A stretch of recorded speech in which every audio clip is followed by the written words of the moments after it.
Hello everyone, let's read my quarterly book haul.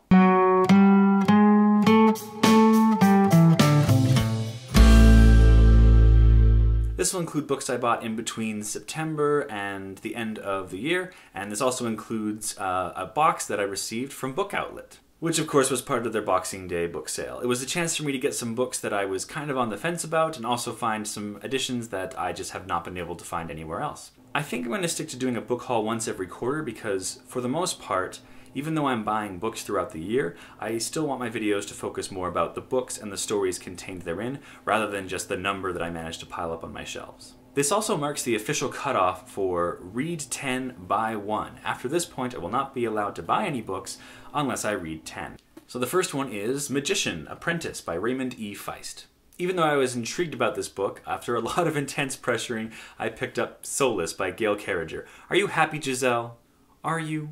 Wanted to read this book in November, missed that. Wanted to read it in December, missed that one too. It's The Assassin's Apprentice by Robin Hobb. I understand that she's one of the big writers of the fantasy genre, and I've never read her, so this is my chance to do that. Novels and Nonsense, of course, has done read-alongs and been extolling the virtues of this book, Inda by Sherwood Smith. Also, I picked up Among Others by Joel Walton. The Blue Sword by Robin McKinley.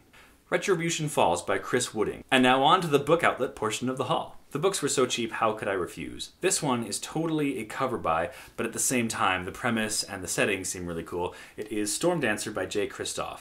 I'm liking the Japanese setting and the steampunk aesthetic that this book is rumored to have. Fuzzy Nation by John Scalzi, which I'll have to group read really quickly because we're going to be talking about this February 8th. After reading The Long Earth, I'm totally excited to read The Long War by Terry Pratchett and Stephen Baxter.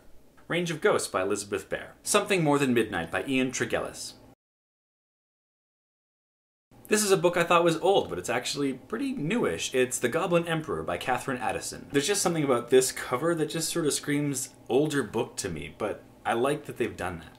The Burning Dark by Adam Christopher. I've read his book, Empire State. I didn't like it that much, but I want to see what he does with a more spaceship science fiction setting. One of the classics by one of the greats of the genre, A Fire Upon the Deep by Werner Vinge. Another noted science fiction author I've been meaning to read for a while, we have Existence by David Brin. So many people have been reading this one and saying great things about it. It's The Thousand Names by Django Rexler. I've forgotten completely why I ordered this book. I think I saw Michael over at Bitten by a Radioactive Book talking about it. At the same time, it might be a different book with a similar cover and a similar font choice in the title, but it's The Waking Engine by David Edison. After I make this video, I'm going to go check and see if it was the same book. The Enterprise of Death by Jesse Bullington. And finally, The Explorer by James Smythe.